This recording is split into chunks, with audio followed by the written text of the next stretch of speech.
Hey everyone.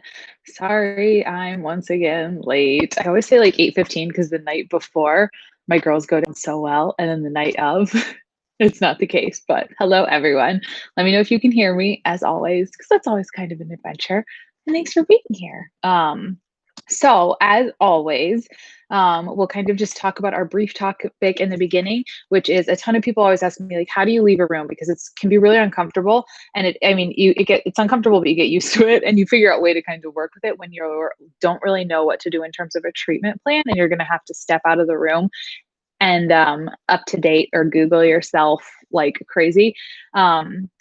And how to kind of like navigate that without just being like, and awkwardly leave. So we'll talk about that really quick. And then any other questions you guys have, just leave them in the chat. So hi, everybody. Let me see everybody who's here. Samantha, Sophia, PT Apara. I don't feel like I said that right. I apologize.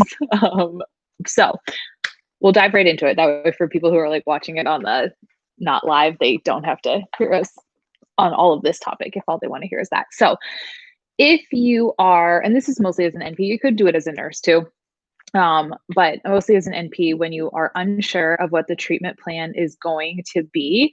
Also, I guess if you're new, welcome. I'm Liz. I'm a family nurse practitioner. I should probably give some background to that.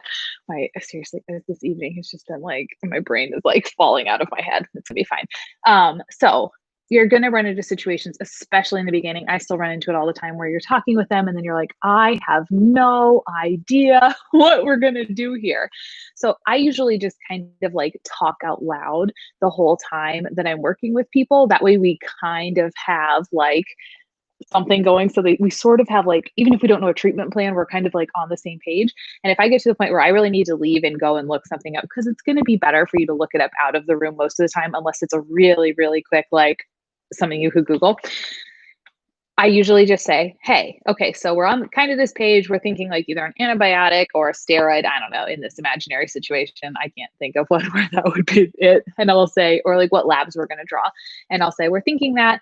I'm just going to go check real quick with the latest guideline because I definitely just don't want to miss anything. So I'm going to just step out of the room real quick and go check. Is there anything I can grab for you? And when I say, is there anything I can grab for you?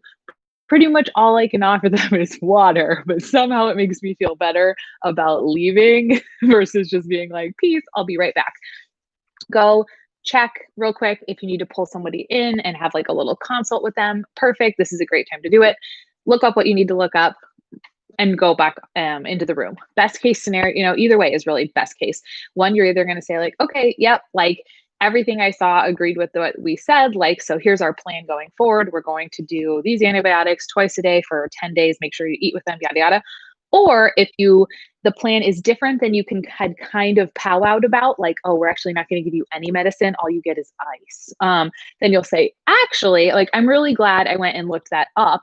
The updated guidelines actually recommend X, Y, and Z. Ice for our terrible example.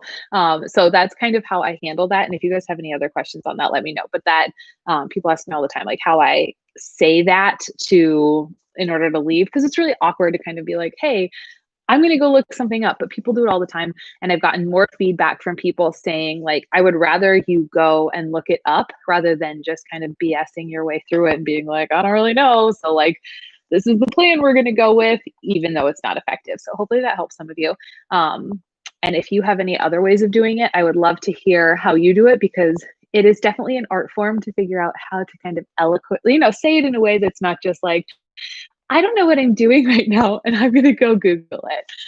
There's better ways. So if you guys have a better way, let me know. But that is how I say it. All right, let me scroll back to the beginning and we'll just start our Q&A. So if you guys have any questions, just leave them in the chat and I will try to answer them with my brain that is a little bit fried today. So thanks everybody for being here. Someone PT Arpara, that name, I cannot get it. Is doing shadow health. You had Brian Foster for shadow health. I don't remember if we had Brian Foster. So shadow health is like a health assessment, a virtual health assessment.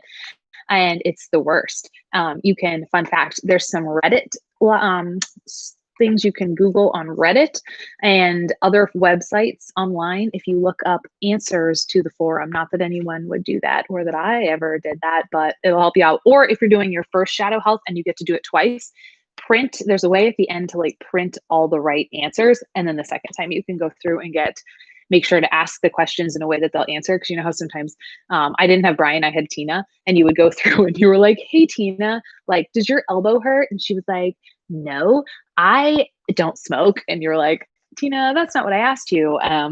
So that might save you. Also, I found that if I kind of had a glass of wine or two with Tina got a lot more bearable. Tina also makes a remarkable recovery at the end. Like, you really turn Tina around. You two do a lot of great work together. Hi, Sophia, Samantha, Kelly. Ashley said they also had Tina Jones, right? Tina just makes a miraculous recovery. My patient is going to be Tina Jones in 2 weeks. You can do it. You can turn Tina right around. Jesse Smith, hey, hope you're doing well. So excited to be watching the live stream again. Thanks for being here. You're giving me motivation after 3 years now, and it'll be the last year of prereqs. That's awesome. Prereqs are the worst. Once you get those out of the way, then it's like when you actually get to start learning like actual helpful things, and that's fun.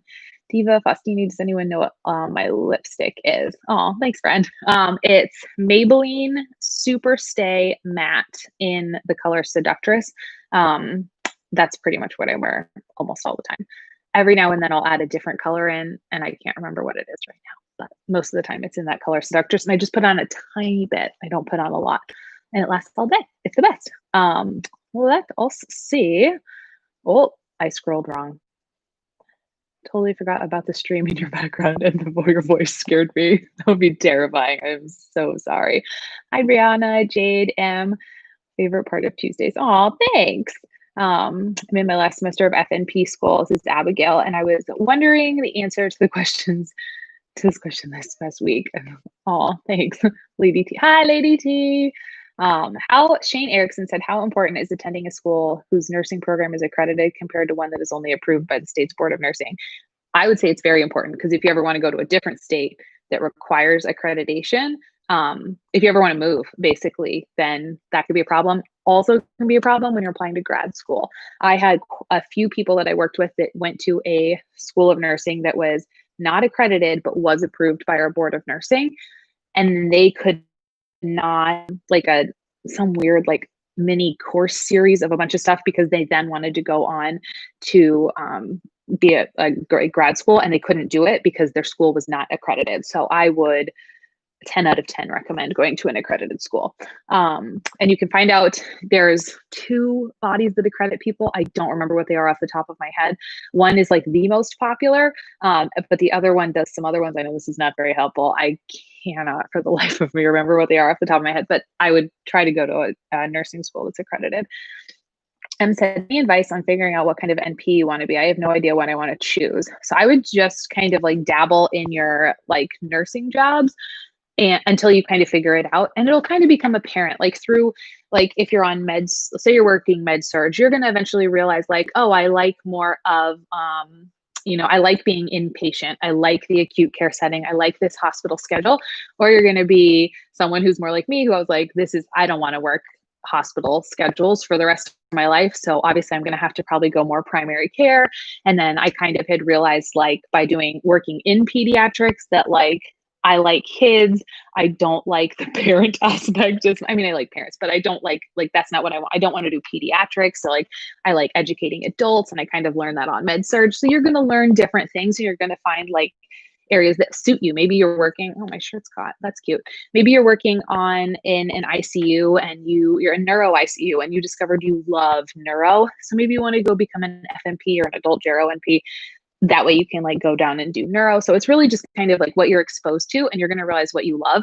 You might even realize that you don't want to be like an NP. There's so many other different types of, either in nursing or through other advanced degrees, that you can do other than becoming a provider. Because I think that's something the schools don't talk about a lot, is there are other things. Nursing school, in my experience, have most of the time been like, oh, you're a nurse, and then like NP, and there's so many other things to do, but they don't really show you that. So I would just dabble and get some experience, see what jobs you think are interesting, look on job boards and just see like what the description of the jobs are on those boards.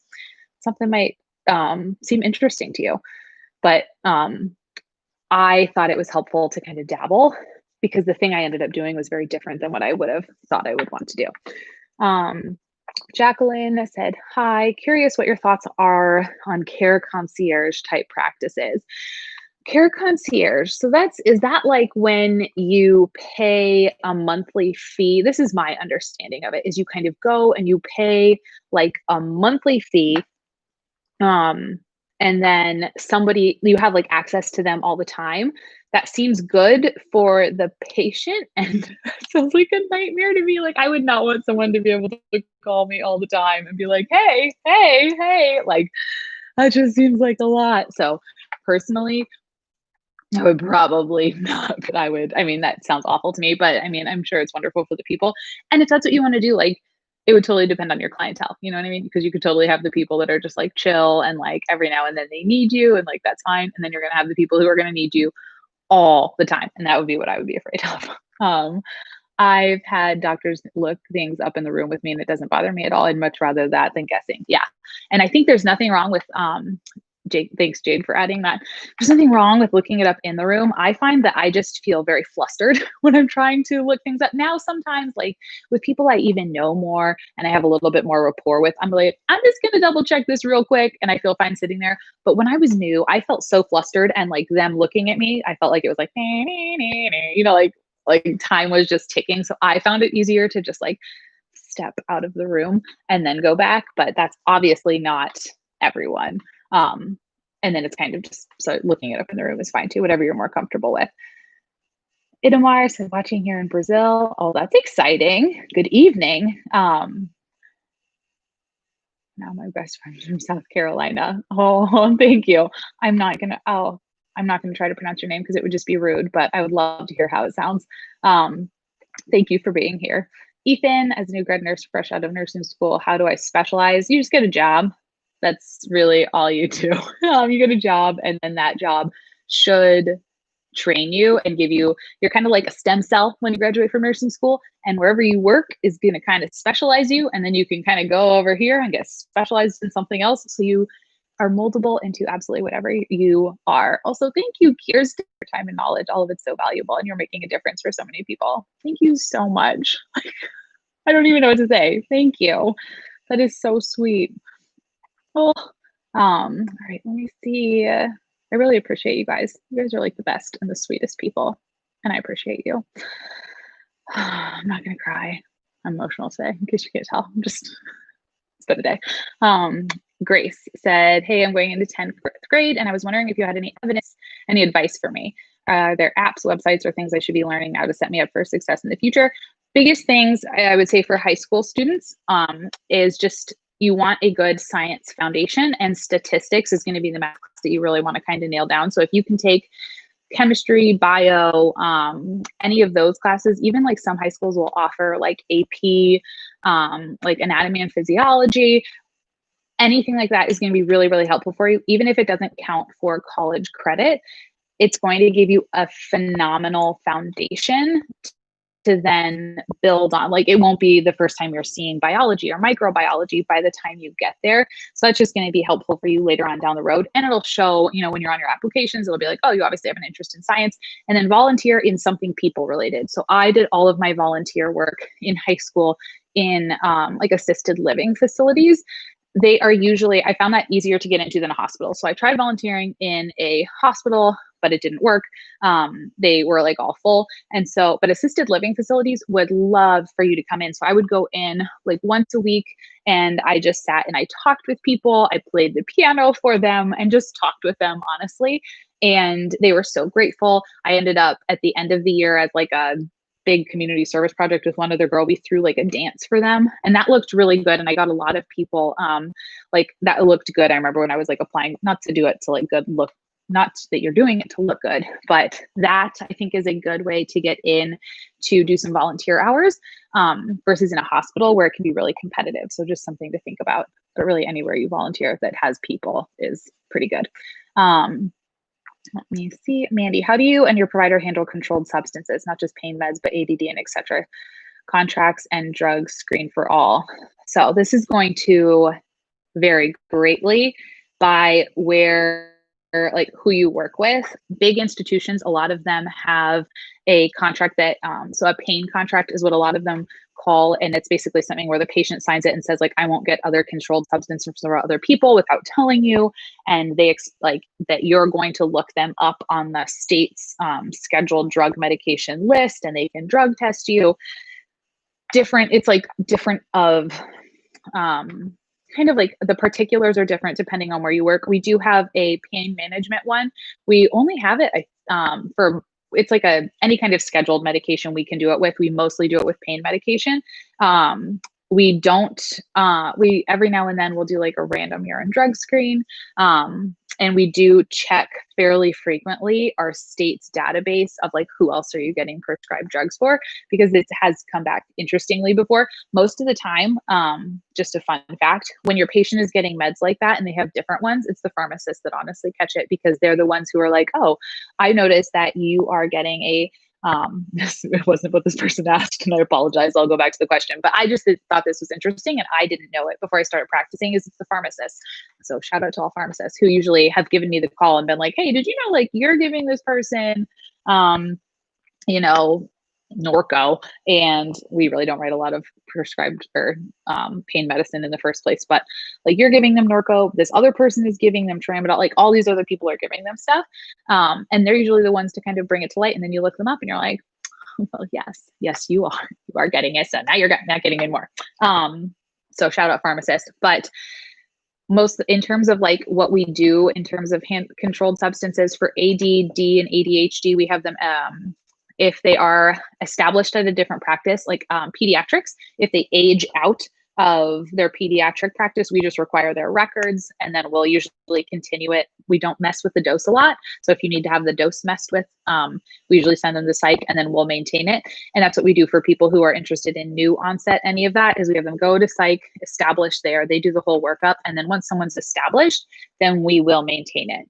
But we really don't write for a lot of a ton of controlled substances. Definitely something to ask about in the interview is how they handle all of that, because when you're interviewing, because it can be, I've heard horror stories.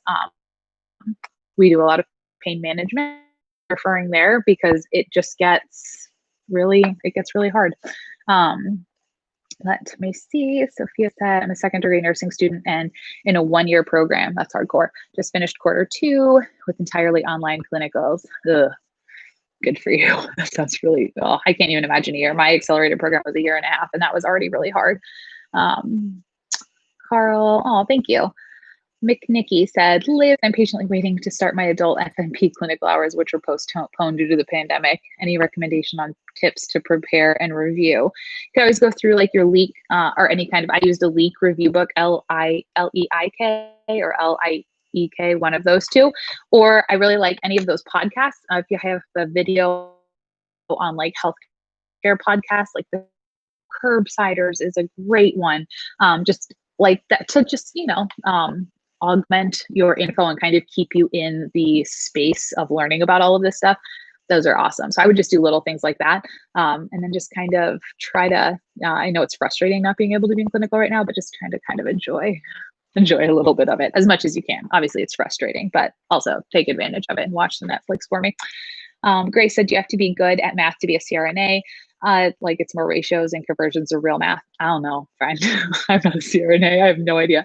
Rihanna Fariel, Nurse Nell, they both have YouTube channels. Aisha CRNA is on Instagram. I think she might have a YouTube channel. They would be the people to ask about that, because I don't know. I mean, I'm assuming whenever I've looked at their notes, like we shared a building in my NP school with the CRNAs. They looked like they were doing like real math, like maybe calculus. They definitely had graphs and calculations. We were like, oh, that looks rough. I don't really know, but I think they do have to be able to do some math, but you can teach yourself anything. If you want it enough, please do not let math be the reason that you don't go for it if that's what you want to do, because you can teach yourself anything. It might take a really long time, You might be doing Khan Academy videos until your eyeballs fall out, but you can do hard things. You can learn it. Do not let that be the reason that you don't go on. Okay. You can do it.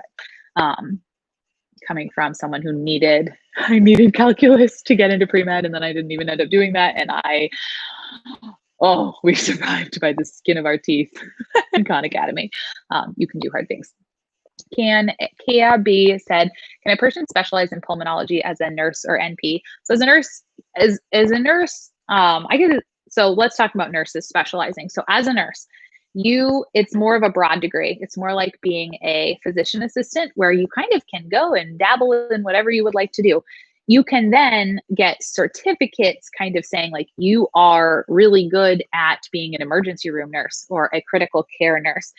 That's not like a different license. It's just a certificate, a test that you take that says you're really good at this. And you can always pivot and switch to something totally different. But when people say, and that's kind of as specialized as it gets as a nurse. So when people say they're like what specialty they're working in, you can change. You can just go and work in, what did you want to know, pulmonology? You can just go work in pulmonology. They'll kind of train you on the job, and then you can pivot. Nurses, like everyone graduates like a registered nurse. There is nothing different if you want to, in the United States. If you want to be a peds nurse, an adult nurse, an ICU nurse, an ER nurse, it's all just a registered nurse. And that's the cool thing about it, is you have so many options to pivot and change your mind. Advanced practice nurses, so when we start talking about nurse practitioners, those are specialized. So you have to know, like, I want to work inpatient, outpatient with adults, kids, both, women, etc. You get your degree very focused. But you can work in pulmonology. Moral of the story. I feel like people ask me simple questions and I'm like, I'm going to expand. Let's go. So you can work in pulmonology as an NP, and you would just want to look at the jobs in your area for pulmonology and see, do they want me to be an FNP, a family nurse practitioner, or an adult gero nurse practitioner? Or do they want an acute? Some people are acute care NPs who then work in the outpatient setting, but most commonly it's an adult gero NP or a family nurse practitioner. Rachel White said preach on something I said. Zachary said, thanks for everything you do. Oh, thank you. Hi, Skelly. Abigail Beaumont said, do you know of any NPs who actually do the prostate exam? I know of urology NPs that actually do prostate exams, but I have not met many. I mean, everyone learns how to do them. I have done people like in my practice, and those were both on people who had concerns, and they wanted to know, like, we kind of wanted to know before we send you to urology, like they requested it because they had both of them had histories with like urologic concerns before.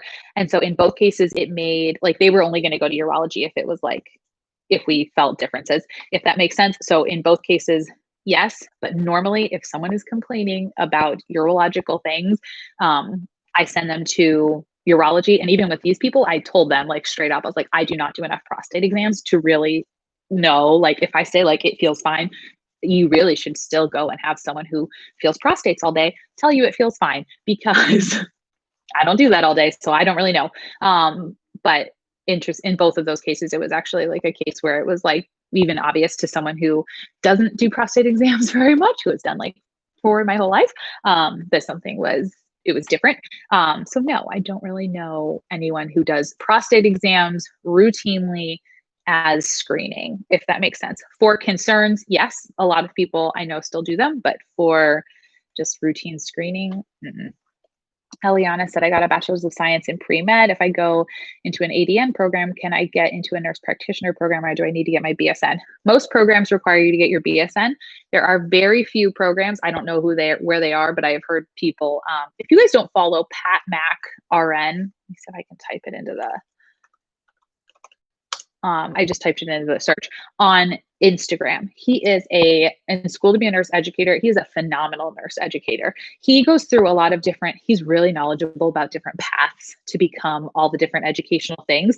And he has like a blog article somewhere. I'll try to see if I can remember to link it down below. And I want to say in one of the blogs that he wrote, he said that there was an ADN to an MSN NP program. I don't know of any, but if he says there is one, I don't think they're very common at all, but I believe him. Michael Miller said, I saw on Instagram stories you went to University of Delaware. I'm going in as a freshman for nursing this upcoming school year. Any suggestions are good hidden spots? Oh, go Delaware. That's awesome. I think you are in a new building. I knew of like little nooks and crannies in our old nursing building, but I believe, and correct me if I'm wrong, I think you're in a new fancy building. I saw it when I was up there, but I did go to Delaware. I loved it. You're going to love it. It's the best, very unbiasedly, but it is the best. We had so much fun. You have a really good nursing program, which is funny. I mean, it was a good nursing program. I didn't always get along with all the teachers. That will shock no one because it can be a little feisty, but it was a really good nursing program. And hidden spots. I'm trying to think of like the school, honestly, like I just feel so old because when we were there, like, I don't even think any of the hidden spots that I know of exist anymore because they were in buildings that don't quite look like they do anymore. I realized when I was there that like the people that are in college now were like 5 or 6 when I was in college. So we were like, oh, I was like, wow, everything's so much different, Joe. And he was like, yeah, because you went here a long time ago. I was like, oh, okay. Yeah, you're right. But if I think of any, I'll get back to you. Message me on Instagram. Any advice for leaving the room with chatty patients at the bedside? At the bedside. Easiest thing for chatty patients, page yourself. So I don't know about you, but we could page ourselves through the computer. So you're sitting there at the computer and you can type a page out. Just type a page to yourself and send it to like the higher alert. Like we could make it like a normal page or like a more urgent page. Do the one that beeps a little bit more. And then you pull out your page and you're like, oh my gosh, like I gotta go. I gotta go. This is an emergency. Or like, I gotta go. And you gotta leave. Other things you can do is page other people and be like, I used to just be like, SOS, get me out of 34. You could, if you know it's going to be a difficult thing going into it, just like let someone know and be like, hey, Susan, please come retrieve me. I do this in adult, like in my practice all the time now. I'll tell the MAs, I'm like, someone's going to call me in 25 minutes. Okay. And it's going to be urgent and I'm going to need to leave. Someone might need to call you. You might need to step out of the room or the mom down the hallway. Like, someone might need you. Don't get other patients in on it, but like you could have them be like, oh my gosh, the mom in like 41, like someone pulled something out of their body. And you'd be like, oh my gosh, like I've got to go. I'll be right back. So that's always, it's always a tried and true method. Other things, it would just be like, I kind of just would like back up towards the door and I'd be like, literally kind of awkwardly just be like, okay, like, I so wish I could stop and chat with you all day, but I do have to go check on your neighbor. Hold that thought. I'll be right back. Hopefully by the time you come back, it's like kind of left their mind a little bit. I am Zig PL. I'm a junior and nursing student, start clinical this upcoming semester. Any advice? I have a whole video. If you search my name, Nurse Liz, and then clinical on YouTube, it'll show up. I have a whole video about that, but just go in with an attitude of wanting to learn and do things that scare you, and you're going to learn a ton. Don't take anything personally. I think this is going to be a unique clinical experience for some people because hospital environments are just a little bit more tense. So nothing is personal against you. Just remember that. You might get some cranky nurses. It's not you, it's them. It's just the whole, like, it's just a whole, it's hard. It's not you, but you'll be okay. You'll learn a lot. And remember that the most thing you'll learn is when you get your job. So you'll be okay. Sweet Caramel Smile said, oh my God, I thought once I passed statistics, it would be over. And then came research. Can you tell what I feel about research?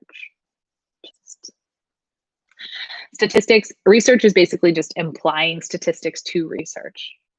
It's awful. Like, it's just awful. You'll get through it. Research almost, that was the hardest, I would say the hardest class for me ever. I just hated it. People are like, how'd you survive it? I was like, my sheer will of like, I never, ever want to do this ever again. All right. Jesse Smith, what would you say is the best and worst part of being an NP that you've experienced so far? What keeps you going on the bad days? So the things that, oh, I just lost it. That's the worst parts of being an FSP NP. Things that keep me going on the bad days are I keep notes and letters and little things of things that patients have sent to me. to remind me that like, this is fine. This was a good life path to choose. That's what I did. Bedside, that's what I still do now. It's just keeping like little notes and letters or mementos, or I'll even write down things that like every time I have a patient who I feel like we really connected well, and I was able to like, we were able to like say their hemoglobin A1C went from like 14 to 8 or something like that. I'll write it down. Obviously they did a lot of work with that, but I like to think that like I helped a tiny bit. So I'll write that down so I remember like not everything I do is bad. Not everyone hates me. And this is just a day. And then the coolest things are like when you do those things that you get to write down to remind you what you like doing. I like patient education a lot. I like helping people understand their healthcare. And so when they kind of make a breakthrough and then you were able to really come up with a plan together and like really get through to people, and you're like, you really like, this is what diabetes is. This is what's going on. This is your blood pressure. Like if you don't make changes, bad things will happen. And then they come back and they're like, and you make tangible plans together and they come back and they're like, I actually feel better and things are improving. Like that's just like so good. Ethan said, are hours better for RNs working in private practices compared to hospitals? I mean, they're normal business hours. So it's kind of like here or there. Like you're either going to work in a perfect world, like through 12s, and kind of get everything done. That's really brutal. And then you have 4 days off, or in private practice, you're usually more just like busy every day, but for less hours. All right. Hannah said, I'm in FNP school. How can I prepare for rotations this year? I also have a video on that. Oh, my foot's falling asleep. That's a weird feeling. If you search my channel, like NP School Clinical, I have a whole video about that, that might be helpful for you. But basically it's just kind of like I really liked listening to podcasts because that kind of got me in like the headspace of like learning things and keeping me sort of up to date with things.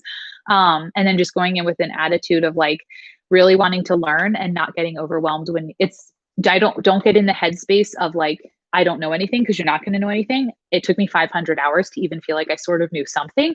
So going in with that attitude of like, this is going to be overwhelming, but I can do it. I'm going to learn some new things every day, like, and not being afraid to do skills. I think, and advocate for yourself. You really, both as a nursing student, but mostly as an NP student, you need to know what you need to learn. You know what I mean? So when you go in and look at that list of patients that day, you need to be able to advocate for yourself. And this is something I wish I had done sooner and been like, hey, can I see this person, and this person? Because I don't have a lot of experience with that, even when those things make you nervous. So I wish I had done that more. I kind of, for a long time, was just kind of like, they would pick what I would see. And sometimes it wasn't like really helpful. And advocating for yourself there, you don't have to be pushy. You could just be like, hey, would you mind if I saw these people? And that's going to make your experience so much better. And ask if you can chart. If they have any way to get you a different computer or anything. I didn't get to chart for a long time in clinical, and it was hard. Zara said, I'm interested in being a pediatric nurse practitioner. That is awesome. Adriana said, for someone going back to community college after 7 years and working on science prereqs, what route of nursing school will be the fastest? I worry that it's too competitive to transfer into a BSN. So fastest, if you have going back to community college after 7 years, I would just plan it out. It's going to depend on what schools are like in your area. Most of the time, BSNs are faster, like an accelerated BSN. Some accelerated BSNs will accept you even if you don't have a previous BSN, if you've just done all the prereqs. So that's usually the fastest. But like ADN programs at community colleges are also very quick, and then you can get working, which is a great option. So you'll do your prereqs, which are usually like 2 years, and then the nursing program, which is usually like 2-ish years. And then you get your ADN, and you could take the NCLEX to become an RN. And then if you want to go on and get your BSN, you can already be working as a nurse while you get that. So that's sometimes the quickest way, depending on just what programs are around you and what your prereq situation is. Should I just apply to any bachelor's now and then do an accelerated program, or try to transfer for my BSN in nursing? I would look into those two and then just see which one's going to be quicker. Like I said, because it's going to totally depend on where you live and what the requirements of that individual school kind of is going to be, because they're going to be different no matter what. Ethan, are there any programs in NP programs in maternal fetal medicine? Not that I know of. You would probably have to become a nurse midwife or a women's health NP. Or maybe even like, I don't know, I've heard of some FNPs being able to go into maternal fetal medicine. in any of those cases, you would have to be, your employer that you got a job with would just have to be willing to completely train you. You know what I mean? Because you don't learn any of those things. In midwifery school and stuff, you would learn some, but not like the in-depth maternal fetal medicine stuff. Sarah Ann said, unfortunately, still paper charting to the page won't work, but thank you for the advice. I don't remember what you were talking about. Can you remind me? Hi, Tony. Let me see. Is it Jorge? Was his letter the inspiration? Oh, thank you. That's sweet. I'm almost 100% sure we're in a new building for the nursing school at UD. Yeah, it is. It's a very nice looking building that all the people, their tuition should be able to afford you a very nice looking nursing building. Ours, the one that I went to school when I went to college, it was like a 60s bunker. Like literally, it was so ugly. It didn't have like air conditioning. It was a mess. The basement was where you had the sim lab, and it was so creepy. There were like the windows in the whole building were like this. So you literally felt like you were in jail. It was a unique experience. Do you think it's hard for introverts to be nurses and NPs? I think it probably takes, so like a true introvert is someone who would just like thrive off of being by themselves. And you obviously have to talk with people. And you spend a lot of your day talking. Unless you're in like, I don't know, the OR, maybe you wouldn't do a lot of talking in the OR or the ICU if everyone's intubated. It takes a lot out of you. You know what I mean? It's emotionally takes a big thing out of you. It's just like usually a fairly social thing, especially as an NP. Like I just talk all day. So I think you certainly could do it, but just know that you're going to really have to take care of yourself on the other end, because it takes a lot out of you. I mean, that's anyone, but especially if you're really, really introverted and thrive off of kind of like you time.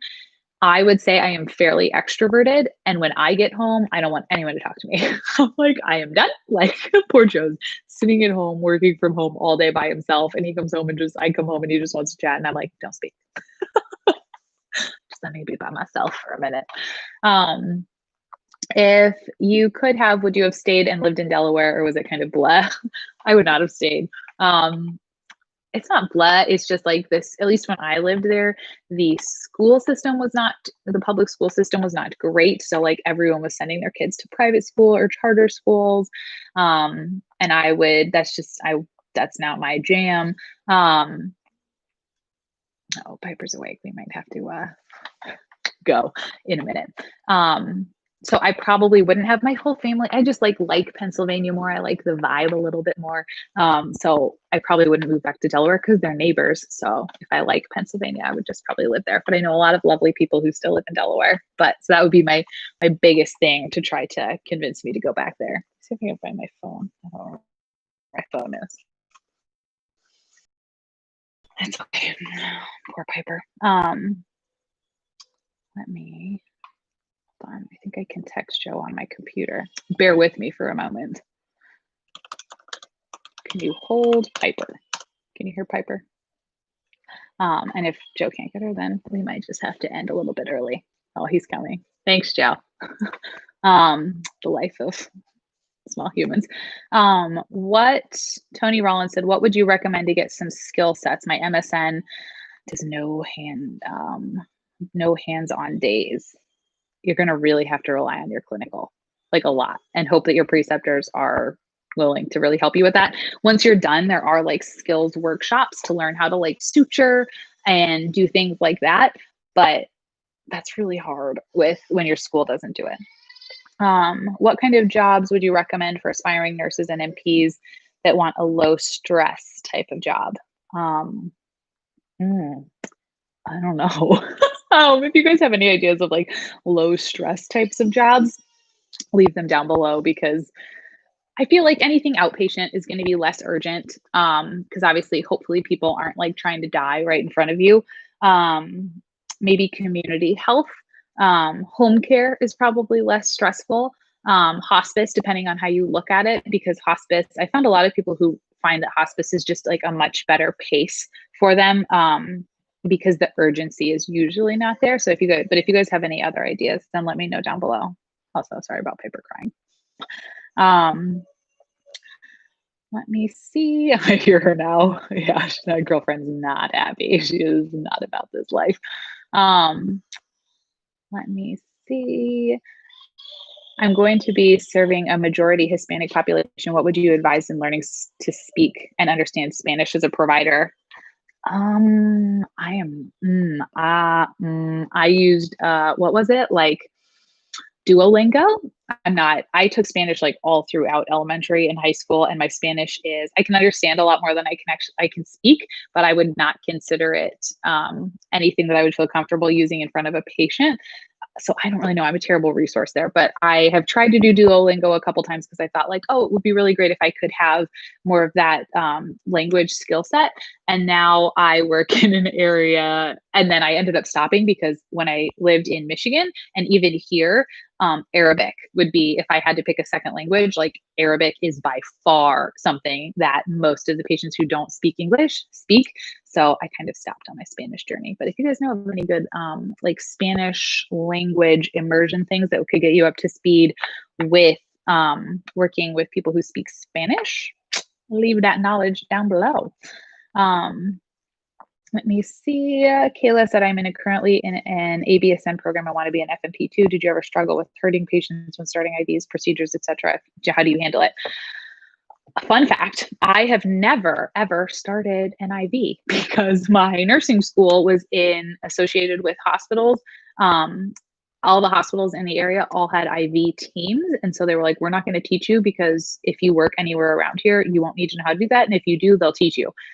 And then when I got my job, every job I had, they were like, other people will start them for you. So we actually were really lucky that other people had an IV team. We had an IV team and they came and they would start them for us. So, but there are definitely things I did that hurt people. I mean, giving people heparin shots, that hurts people. Chest tubes, that hurts. I didn't put them in, but like managing them hurts people. Wound care a lot of times is painful.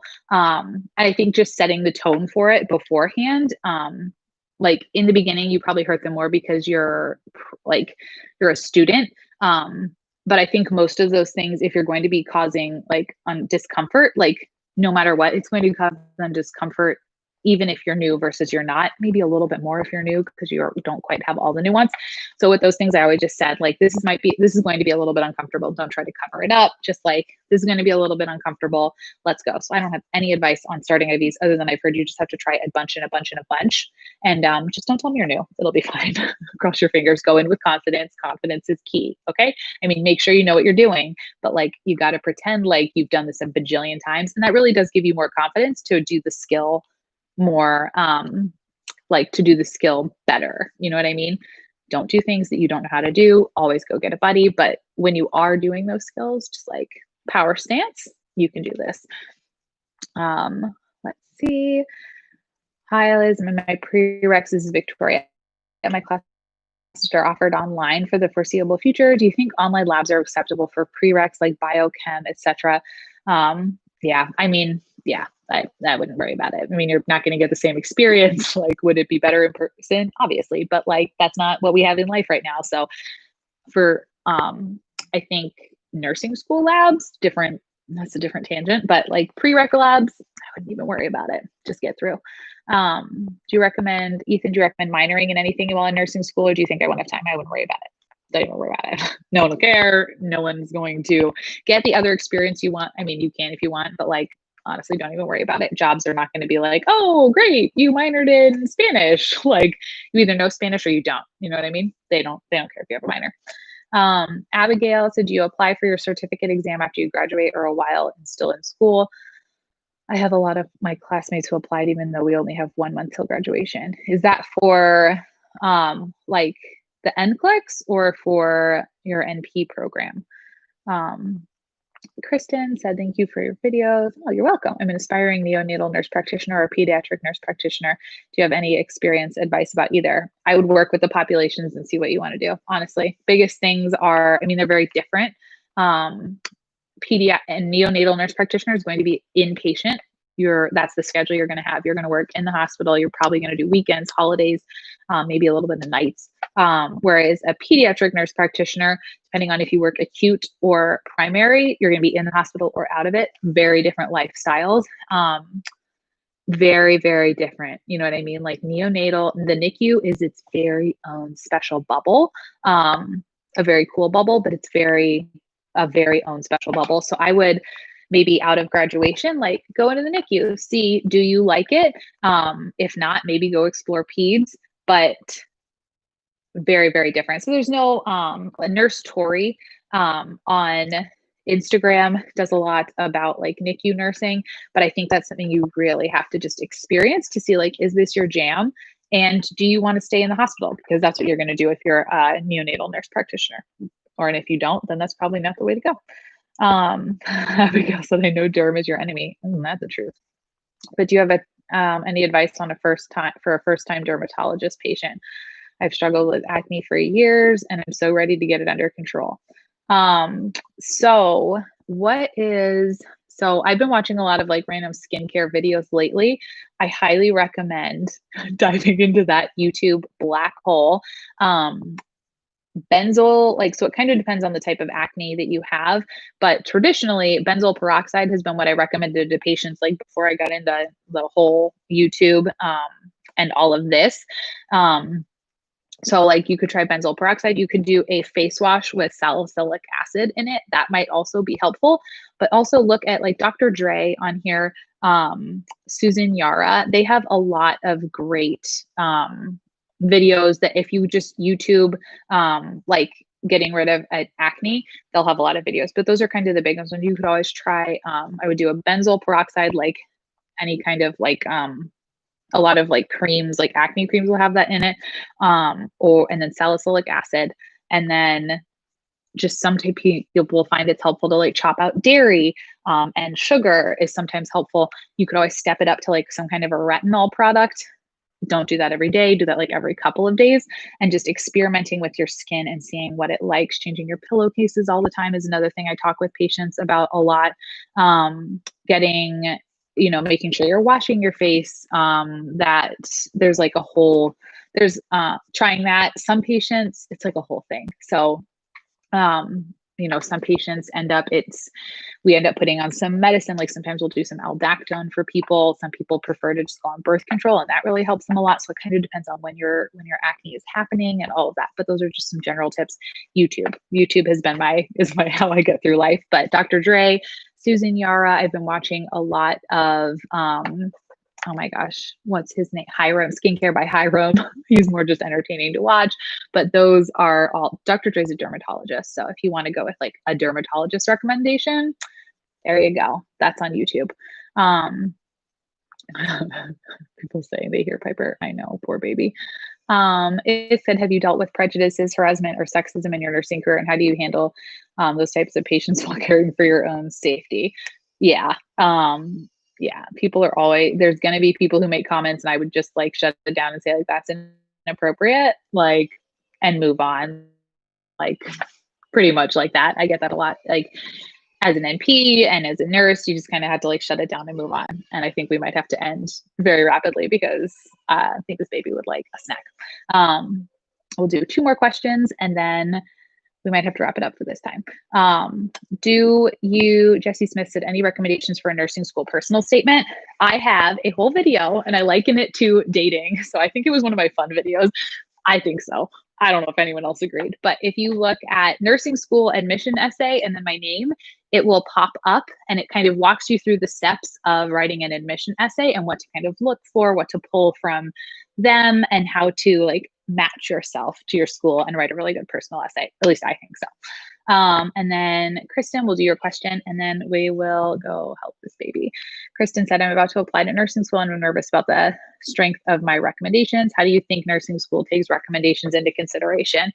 I mean, I think they look at them and like, that's all. I wouldn't worry about like someone writing you this glowing, like anything. Honestly, they're, I think, mostly just willing to say like, is anyone out there willing to vouch for you? Unless it's someone in high standing, like with the school, maybe they would be like, oh, like this holds a lot of water. But for the most part, I think they're just mostly looking to see like, do you have anyone out in the universe that's willing to be like, she's pretty normal, go her. So you're fine. Thanks for being here, guys. I'm going to go work with this baby for a moment.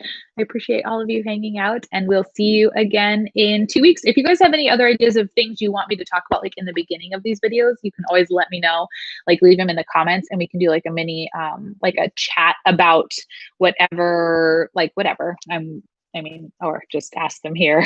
Also the same. But if you have any other ideas you want to see as like the beginning chats about any of these things, just always feel free to let me know. Thanks for hanging out with me. It always is nice to not, I'm always worried. I'm like, no one's going to come. So I appreciate you being here. Have a good night, guys. I hope you're able to sleep and you don't have crying babies in your house. Bye, guys.